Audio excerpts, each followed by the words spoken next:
Mate, today's Kulomano Sis Jackie, the author of Bear. She gave us a first book, was called Shattered Dreams. This was experimental, but truthful, but that happened and gave birth to this.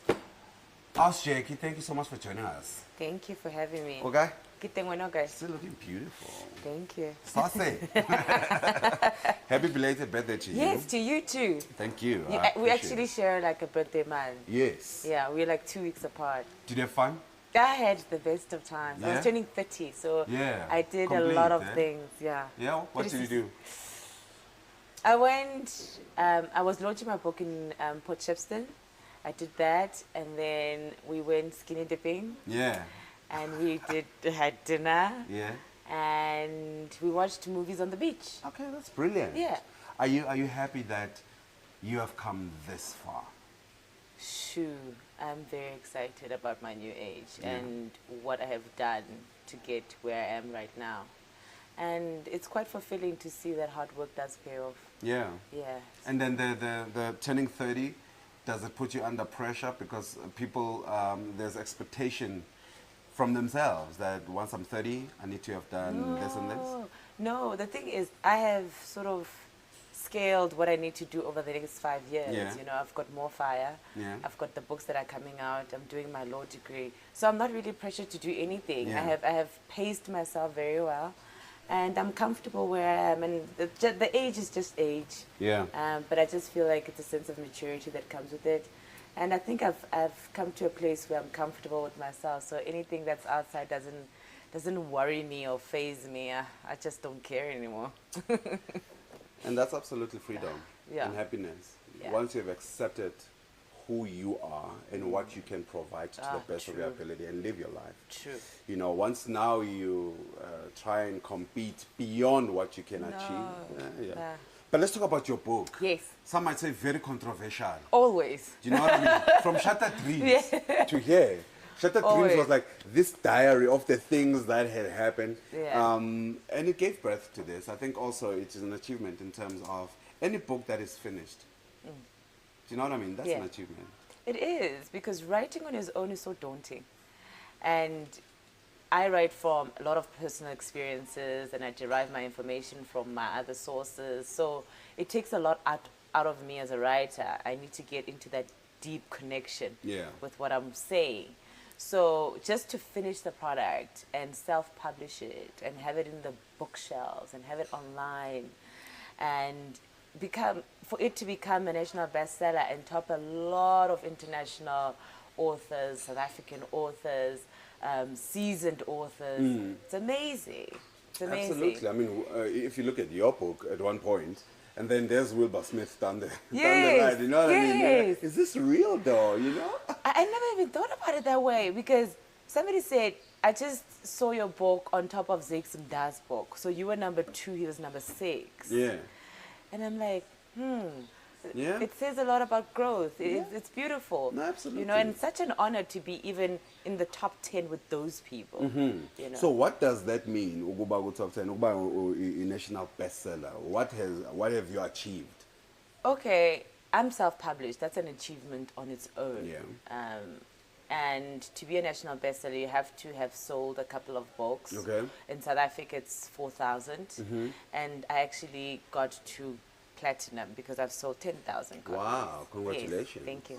Yeah. Thank Wow, you. Jay. Thank you. So that's what it means in terms of sales. But I'm gunning for 100,000 because of the universities that I'm doing. Yeah. Yeah. Wow, congratulations. You've come a long way. Thank you. And I can testify to that from the You first time you came have. here. You have. I can testify to that. You have known me for close to 9 years. Absolutely. 9 Absolutely. years. And you came here with your blue jacket and I think the gold buttons. Hey, a gold I buttons. remember, Hey, you okay. see. Oh, and your hair was a bit gingerish or It was something. gingerish and brown. You see, I remember. Wow. And we were here with Zano as well. Yes, yes. Okay. And then you went to the boys' camp as well. Yes. Yes, absolutely. See. So, been following you. Now let's get to the nitty-gritties of this book. Before that, coming up with the book that almost exposes what has been set up will be uncomfortable to some people. And therefore, writing it must be informed by bravery, conviction, to help someone somewhere, not get into that.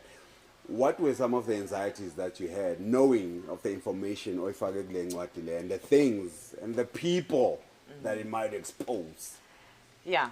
Well, I've been known to be very controversial in my writing and in the things that I expose. Yeah. And speaking about my rape that happened in 2007, Yeah. and then speaking about the hockey club got me into a lot of trouble. Yes.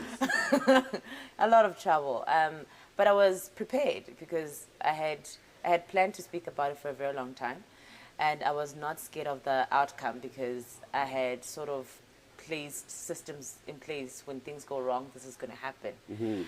And to start off with the rape that happened in 2007, I was raped by a deputy minister, but after reshuffling, you know, things change. Yeah. He's got a better position anyway now, with his friends in Bloemfontein, and I kept quiet for a very long time. And I felt that if I don't speak about it at some point, I'm going to die with the secret. And it was not even about the secret, it was about educating people about our rape systems in South Africa and how rape victims are treated. You know, you go to a police station, you report a case, they tell you you're fighting a political party, you can't report this case, you'll not win. And then you move from one police station to the next, to a point where at some point I was interrogated for about 4 hours by women, police women, and about 2 other men who told me, well, you're fighting a losing battle, you will not win. And as a young girl at that time, it scared me off. I mean, to have police interrogate you for hours and hours, telling you that you should drop the case because it's not worth opening, they will kill you eventually. It set me back for a very long time. And till today, I'm still struggling to understand why they felt that they had to try to kill me for such a long time. In December, after the book launch that I had in Bloemfontein, I spoke about the issue widely in the media when we had the book launch. Yeah. And they felt it's time for me to be wiped out. And I was stalked for a long time. I was driven out of the road. My apartment in Rivonia was shot at. My windows were finished. I had to be moved to a safe house. Since December, January, February, and early March. I just literally came out like 2.5 weeks ago. So just, in fact, I think it was 4 days before my birthday. No That's why I actually ways, even dude. decided to go to Durban. I was like, okay, let me just go.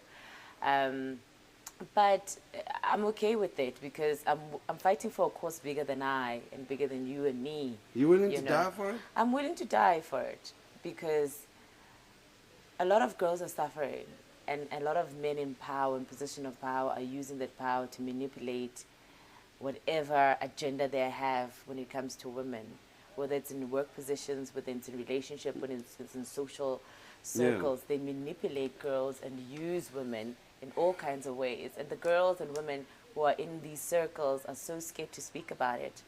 And it's not even people in power, it's just people in power at home as well. You know, fathers raping kids, grandfathers, uncles, all of these things.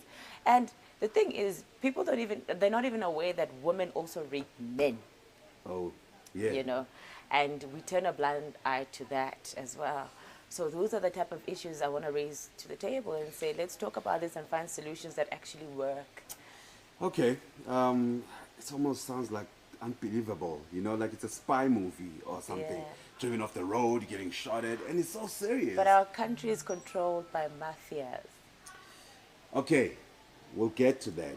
I certainly believe that. I believe any country has to have some sort of clandestine people that run it. You know what I mean? I mean, we've seen it with the unraveling stories of our president. Yeah. There are people that are somewhere tucked in there that are controlling the system. So it's not an illusion. Yeah. What I find sad, and you know, I don't know, as a young person at that time, I know we cannot undo, but was there a point where there came a time where you were like, I'm not going to go, man, let's go, had you not gone situation? I thought about it a lot of times, that I shouldn't have gone. I shouldn't have done it. I shouldn't have been at that place. But the thing is, you can't predict these things. You can't stop yourself from moving around. It's your life. You need to wake up and go do things. You never know what's going to happen regardless of where the environment is. You could be at work, something could happen. Absolutely. You could be in a taxi, something could happen. Yes. But you can't stop yourself from living. And how did you overcome the issues of self-confidence, the issues of men in general, dating again, giving your heart to someone? Was there a point where, because of what had happened, other opinions would be to say maybe a woman who hasn't dealt with what has happened then lives that life of, self-defeated life, and they go on nje and say, maybe I deserve this, but it's fine. At what point did you come out and claim who you are? As I was writing, I went to therapy a lot. And because of the type of people I work with, people like DJ Smooth, he's extremely positive. He's extremely encouraging. And he's very level-headed. So he would help me through things. We would talk about it. We would find solutions. We would engage with other people who are going through similar things. We'd go to schools and speak to young people. So in that way, it is also therapeutic because I get to share how I feel, and other people get to share how they feel, and we find solutions together. But I went through a lot of therapy, a lot. I still go through therapy, especially because of what is going on currently. I still have to go consistently. I go to gym a lot. Gym has become my friend. Gym has become my friend. Gym thick fit. Yes. Yeah. I go to gym a lot because that's where I get to meditate and think about my day, what's going to happen, what I want to achieve, what I aspire, what are the challenges that I'm going through. And I've cut out a lot of friends. I don't do friends. I don't do social circles. I'm just in my zone, in my space. And you're happy. And I'm very happy. I'm very happy. But most importantly, when it comes to relationships, I date who I know. Yeah. Yeah, I date who I know. So you would have to be in my life somehow that I know your character and I know what I'm getting myself into. And it's difficult for me to just date in general. Yeah. But right now I'm with somebody that I really, really treasure, and he has become my light, if I may put it that way. And he's a good person. Yeah? He's really a good person. You're happy? Very happy. Look at you. All right. Very happy. Thank you very much for sharing that. Because there's always something that leads to a situation, right? On that night, I'm sure you were with a couple of friends. Yes. You're young and you're naive. And there's nothing wrong, at least at face value at the time, with a little flattery. Do you know what I mean? But the warning then should be one must see beyond that, because the next person might not have that same intentions now as a young woman. True. This could be a setup for something. So which really now comes into what Bear is about for me. That there has to be something, or there has to be a genuine. And sometimes you're on this journey, unbeknownst to you, this is what you attract. True. But you must have a filter in empilweni yakho. True. Who you, just like you said, around the circle that you know. Now, the issue of, like you say here, money comes easy. It's not a new issue. It's not. This is a new generation. True. But there's always been an issue of a man that has and can buy favor from a woman. Yeah. When Guthrie, the singer, Bill Coletto's at my door. What can you do for me? And then you ladies were dancing to You Don't Want a Scrub. I don't want no scrub. Yes. A scrub. You remember? And Beyonce and Destiny's Child came and said, I need a baller, someone who will pay my bills. La, la, la, la, la, la. But that has been the intention then, that if I have a man that can provide, that's all that I need. And this leads to situations like these. Yeah. I mean, let's look at our traditional system in South Africa, where our culture, we were groomed for men to be providers. Yeah. And women were groomed to marry up. Yeah. So they would say, if you get married to Abu Dlamini, you'll be right. Yeah. Abu Doctor, my accountant, they're from royalty. Yeah. You're okay. And it was the norm back then, and our parents were comfortable with it. But now society has sort of polished it and made it such a bad thing. It's really not a bad thing. Come on.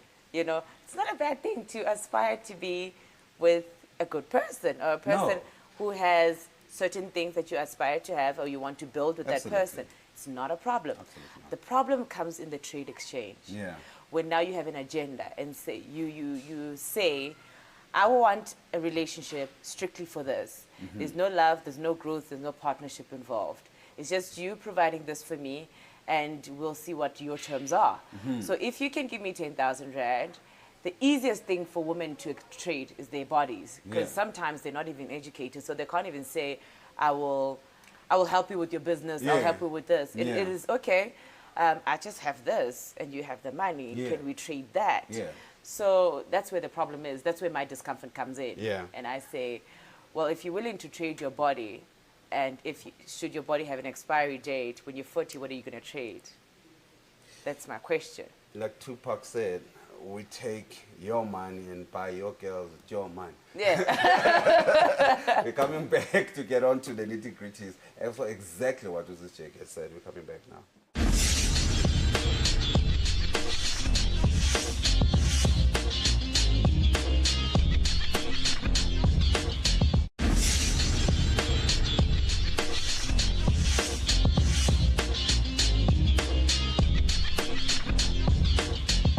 Mate, we are back with Author Jackie. She's an author of National Bestseller, A Bear. Author Jackie, we're talking about this trade of women, their bodies, men, Mali, which is modern day prostitution, would you say? Yes, high class prostitution. You know what I mean? And good makeup and lipstick. Yeah, no, we try and, no, it's not. But it is. If I entirely give you 1 rand for this favor. It's a trade, it's a service. But what about my right for that kind of satisfaction?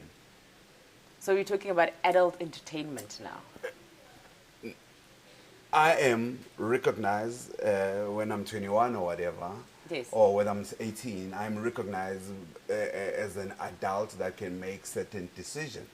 And I have seen that the weakness of men will always be you women, and whether the man is good to you or not, but if I fulfill a particular weakness from this man and I get to gain from it, aren't I exploiting for my benefit?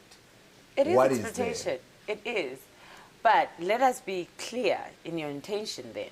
If you just want to trade for an exchange, let it be that. Don't say you're not doing it or you're not in love or anything like that, or it's not prostitution. It is.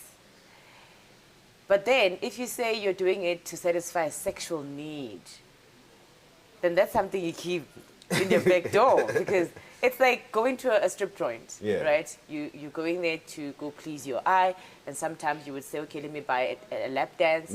Or, you know, those are sexual adult entertainment. However, but people have made it to become more of a lifestyle, a norm. So you can do it at any given time, it's okay. And I think we have already also become numb to all these sexual connotations on social media. And people find it so easy to trade anything because society has sort of left it to be an open-end discussion that it does not matter what you do, whether you trade, it's for money or it's just for appraisal, you know. It's okay to do it. What if I then say, mind your own business? Can't you mind your own business? You can. So leave me alone with this man. I'm young and I'm hot. I'm 21, Mina. But then let's look at the risk. Fine, you're young, you're hot, what are the responsibilities? Are you prepared for the risk? If you contract AIDS, are you prepared for that? If you have babies prematurely, are you okay with that? What if you get human trafficking, you know? What if they kidnap you? Are you prepared for that? Or will you be willing to go through all of that? You know, what if you get enslaved? You know, there's situations where girls sleep with men, and then after that, there's sexual cults that are done upon them, or sexual trade cults that are done upon them, and they're not ready for that. They're just thinking we're having a good time. But men could have an agenda that if I sleep with a virgin and take their blood and do this and do that, I'll be more powerful. And the girl just comes in because she just thinks she's having fun, but she does not understand what sexual cult she's been lured into. So we must also look at the risk when we start exercising that kind of behavior. So you wouldn't talk without having experienced. Yeah, that's why I wrote the first book, Yeah, which is an yeah. extension of this, Of this one. book. So I dated somebody who had money, which was like 6, 7 years ago. Why? And no, I just met him. It was not Yeah. even a case where I wanted him or anything like that. Yeah. It was me meeting a boy, and then I just liked him. And then like 2 months later, I found out he's actually loaded. So would you call that trade? No, it's you dating somebody who has money. But did the next level of your dating, after finding out that he is loaded, did that not influence your stay? It did, because it made me more comfortable, you know. Otherwise, if, for instance, issues like I don't have to pay for certain things, Yeah. then I get to save my own money Yeah. because he's willing to do it. Yeah. So it made me stay longer because I understood if I was here and I don't have to do 10 other things, I could just do one job, I'm Yeah. okay with it, Yeah. then he can cover everything else. So it made my reasoning for staying better. Not for the mere fact that I loved him. Yeah. It was just, okay, fine, what can I get because he's getting this from me? So let it be that way. He wants to provide this, then I'm going to accept it. But you tell me, because if you're in a relationship with someone, young, old, moneyed or not, and the person says, baby, go to kettle. Here's a kettle, Yeah. right? Is that a trade? It's You're a in a gift. relationship. It's a gift. Yeah. It's a relationship. You Yeah. are with this person, unknowingly of what they have or what they're not. If they were mysteriously to have R1 million 4 months down the line into the relationship, and they say, baby, I think we should change the lifestyle a little bit. Stop eating Nando's. Let's go have a meal at Yeah. an actual restaurant. Yeah. That's not a trade. That's a relationship. You know, Yeah. the standard has sort of scaled. You know, you could be a security guard and then you study for 2 years and you become a doctor. Your lifestyle would automatically change. That's not a trade. You're in a relationship that just grew. So, At what point then do you realize that this is wrong for you, of that what was relationship? wrong was the mental abuse. That was wrong. Yeah. That's when I started seeing the shift, the obsession, the demand of certain sexual things. Yes. The restriction of movement. I couldn't go anywhere. The things that he wanted to do in public that we shouldn't have done in public, you know, like having orgies in public just to... Why then did you do it? If you, at a certain Remember- point you didn't do it for the comfort that you got. You know, you're in a relationship with someone, Yeah. right? And the relationship grows, and you start feeling comfortable with Yeah, that someone. yeah. And at some point, because of their power, which is the money that they have, Yeah. they start ostracizing you from your friends Of and course. family and all of that. So you end up depending on them, whether it's for friendship, communication, money, or anything like that. They start putting you in a cubicle where you're solely dependent on them. In that way, it's a controlling relationship, right? Then you start seeing the change of behavior. That this person doesn't want me to socialize anymore. This person doesn't want me to do this. They don't want me to do that. And at that time, you're so vulnerable because you become scared Yeah. to leave automatically because you have seen this person's power. And when you're dating someone, you get to see their weaknesses as well and the way that they do business. Yeah. So they will always threaten their business associates, making sure that you also know. Because if you do something, Yeah. they will do 1, 2, 3. So you become fearful of your life in a relationship. That's where I started seeing the change. And that's where you Decided to go. let it go. But you can imagine other girls who have no second option, or other girls True. who have not invested in their intellect. Yeah, I was lucky enough that at that time I was still studying marketing, and some point I graduated. I did communication with UNISA, so there were things that I could fall back on, and I had 1 or 2 businesses on the side for myself. I was modeling and I had a business, and at that time I was also growing another company with Swoo. So I had things going on. It was not like it was just me sitting in a relationship, Yeah. you know. So that's why when I left, it was easy to pick myself up and say, okay, let me continue. Yeah. You know, continue school, continue with work, continue writing, continue other things. So I just didn't fall and go back home and it's like end of story, my life is over. Yeah, because it's very difficult when the sole purpose of you being with a man who has money, and a man can have money, a woman can have money. Yeah, anybody can have Anyone money. can have money. But if the money is used then becomes the core foundation yeah, no, of what you then do. that's a problem, because then you have situations where girls bashawe ilabantu, Are stranded. babashaye babenzeni. You'll wear that makeup and then you'll post on Instagram where you are. Hey, You'll show us your apartment. But you know this man uyakushaya, ne? And uyakushaya because you treat her as a property, because I'm giving you everything. Because men are like that.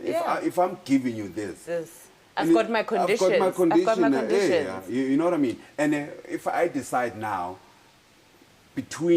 while this is happening, I can look at that, and don't tell me not to. Don't tell me. Don't tell me not to. Who's paying your bill? What questions are you going to ask? you You're not go. going to ask me anything. But yini ngamantombazana anamhlanje that they find so fascinating about men used to be materialistic because they were given, well, like you say, good Nina, you were groomed. Men were exactly now groomed by society and family to be the provider, noble as that is, but use that now as a power broker, ne? But what is it? It's like over the last 10 years, you guys have and by you guys, Deteriorated.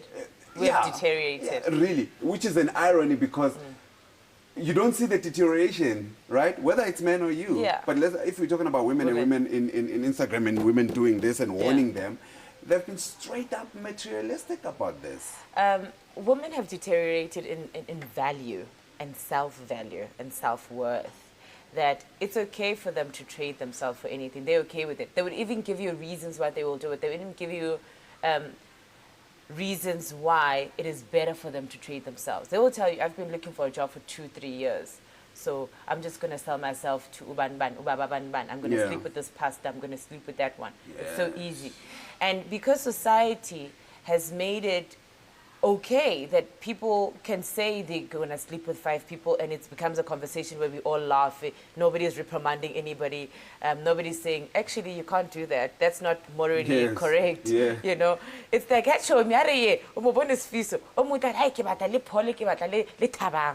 they make it okay.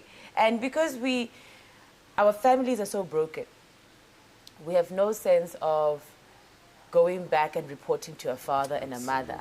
So if a 16, 18, 19-year-old can date a 50-year-old, and the parent is not involved in the growth of the child at that age, where they need to move from being a teenager to a mature person, and they get lured into a society that does not protect them, firstly with human rights, or the Constitution on its own doesn't protect young girls. And then you go to police stations where you're just told you can't report this case.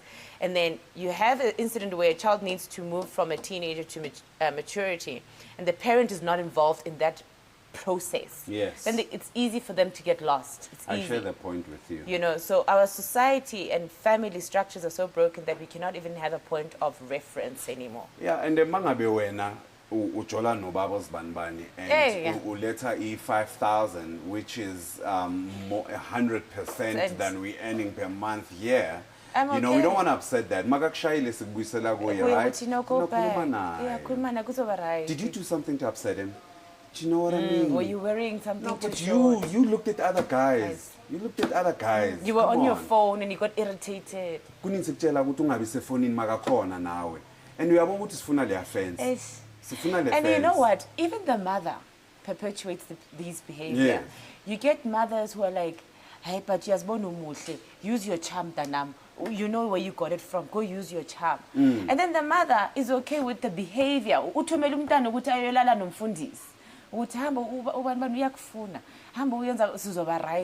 You know, I want that position esontweni, so mele ukuthi ukhulume no pastor esayidini ukuthi ngibe right. Ubhizi. You know, and I'm like, but you're the mother. You're the mother.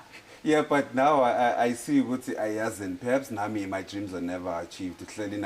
Oh my God. You know, Lendota is so. I killed my dreams for this guy. Look at me now. The sun rises and sets. You know, at least you are young. Come on. You know, there was this comment. There was a video circulating on Facebook where this girl is talking about how umamake umtshele ukuthi uhlele endlini amadoda amaningi la ngaphandle. You know, it's like umntanami, get off that couch. There's so many men outside. Do something. Amadoda agcwele. You know, and I'm asking myself, this mother is saying this to a 16-year-old. This is a 16-year-old, and you're telling the child amadoda agcwele. You know, what kind of values are you instilling in this child?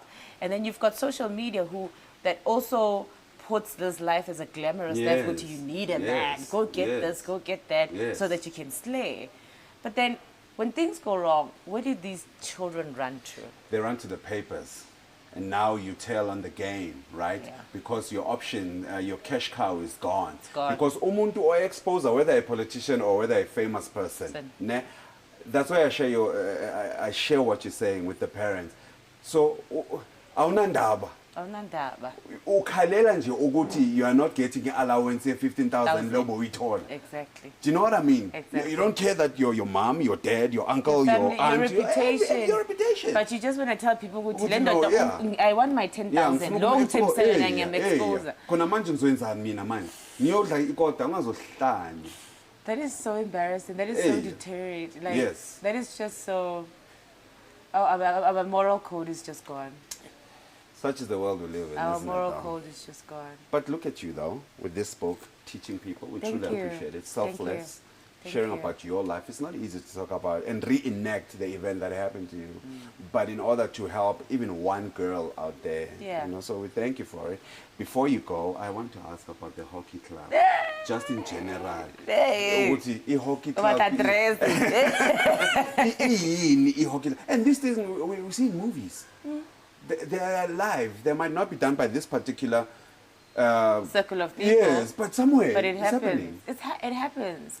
So the hockey club is sort of a social club for rich elite people. Yeah. It's people where you go to a shop and you stand outside and you ask what's going on. They say no, sivalele ishopu banba. Yes. You know, those type of people. Yeah. What they do is they've got a house in Bryanston. Yes. And they have. Hey. No, but it's around the affluent suburb. It's a very big mansion where they have created a social circle amongst themselves and amongst rappers and amongst ministers or people in politics that lure girls in. So, for instance, somebody from that circle who's a millionaire of note would say, Nimrod, I've known you for 10, 15 years. I've got a birthday or whatever that's coming. Can you solicitate 5 girls for me? High class girls, girls who are not scared to experiment. We'll pay them this much. In most cases, they would even say, can we outsource a celebrity? We want somebody who's going to give us a good ego boost. So we need in your vest, for instance. Give us in your vest.